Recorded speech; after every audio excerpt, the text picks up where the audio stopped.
आकाशवाणी कलकाता समीक्षा आजकेर शिरोनाम साहित्य साधक हरेकृष्ण मुखोपाध्याय लिखेছেন শম্ভুনাথ সেন।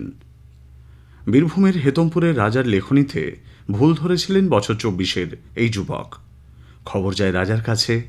উল্লেখ্য সাহিত্যপ্রেমী রাজা কলকাতার গৃহস্থ নামে একটি পত্রিকায় বীরভূমের ইতিহাস সমৃদ্ধ সুপুর গ্রামের কথা লিখেছিলেন, আর তাতেই ছিল তথ্যগত ভুল। যুবকটির সাহস ও প্রজ্ঞা দেখে অবাক হয়েছিলেন রাজা নিজেই।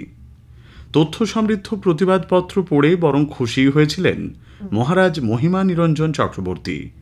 শেষ পর্যন্ত তাঁর সাহিত্যকর্মের সঙ্গে যুক্ত করে নিয়েছিলেন এই যুবকটিকে। সেদিনের সেই প্রতিবাদী যুবকই পরবর্তী সময়ে বৈষ্ণব সাহিত্যের বিখ্যাত পণ্ডিত, বীরভূমের রত্ন, সাহিত্যরত্ন হরেকৃষ্ণ মুখোপাধ্যায়। এই ঘটনার কথা হরেকৃষ্ণ নিজেই লিখেছেন তাঁর জীবন কথা শীর্ষক একটি আত্মজীবনীমূলক প্রবন্ধে। আজ থেকে ১৩৫ বছর পূর্বে ১৮৯০ সালে ৬ই এপ্রিল বীরভূমের ইলামবাজার ব্লকের কুড়িমিঠা গ্রামে মাতুলালয়ে জন্ম হয় হরেকৃষ্ণ মুখোপাধ্যায়ের। পৈতৃক ভিটা ছিল সংলগ্ন মঙ্গলডিহি গ্রামে। শৈশবে পিতা বনওয়ারিলাল ও মাতা খুদুমণি দেবী মারা গেলে কুড়মিঠাতেই বড় হয়ে ওঠেন বিধবা মাসিমা সারদা সুন্দরীর কাছে। অভাব অনটনের কারণে স্কুল কলেজের ডিগ্রি তো দূরের কথা, প্রাথমিকে ইতি টেনেছিলেন প্রাতিষ্ঠানিক শিক্ষায়।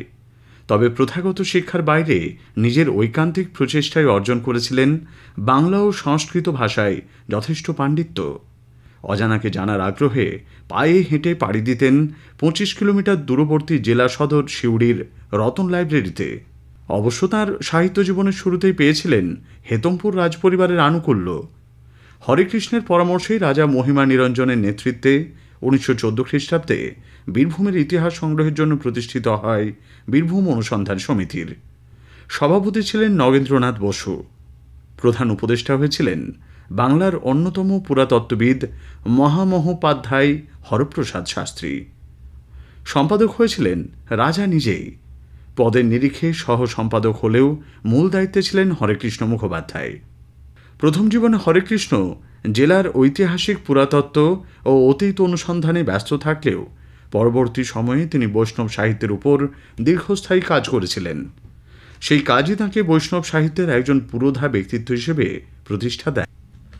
হেতমপুরের রাজাদের অর্থানুকূল্যে হরেকৃষ্ণ বীরভূমের গ্রাম গ্রামান্তর পদব্রজে ঘুরে সংগ্রহ করেছিলেন জেলার গ্রামীণ ইতিহাসের উপকরণ। প্রত্নকথা, সাংস্কৃতিক বিবরণ, কীর্তনিয়া কবিয়ালদের জীবনগাথা ছিল তারই অঙ্ক। পরে ৩ খণ্ডে তা প্রকাশিত হয় বীরভূম বিবরণ নামক গ্রন্থে। তাঁর এই গ্রন্থ প্রকাশে হইচই পড়ে সাহিত্যিক মহলে।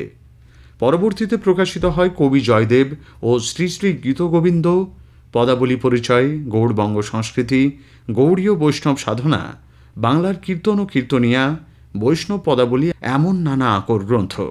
সুনীতি কুমার চট্টোপাধ্যায় তাঁকে ভূষিত করেছিলেন কীর্তন রসমূর্তি অভিধায়।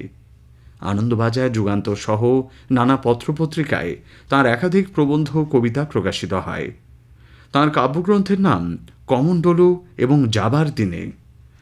স্বশিক্ষিত হরেকৃষ্ণ বহু বিদগ্ধ ব্যক্তিত্বের স্নেহ, শ্রদ্ধা, ভালোবাসা পেয়েছিলেন শুধুমাত্র প্রতিভা ও লেখনীর গুণে। রবি ঠাকুরের সঙ্গেও তাঁর বারতিনেক সাক্ষাৎ হয়।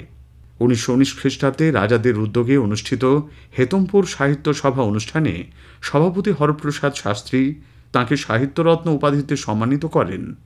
১৯৭১ সালে বর্ধমান বিশ্ববিদ্যালয় দিয়েছিল সাম্মানিক ডক্টরেট।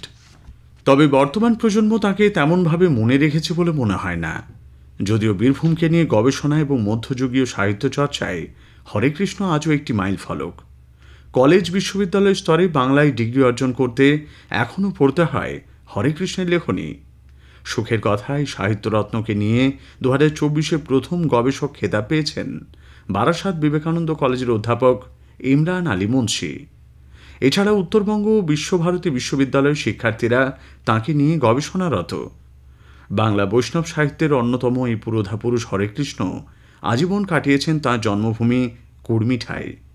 বৈষ্ণব সাহিত্য অনুরাগীদের কাছে এই গ্রাম এক পবিত্র তীর্থভূমি। সমীক্ষা শেষ হল। এটি লিখেছেন শম্ভুনাথ সেন।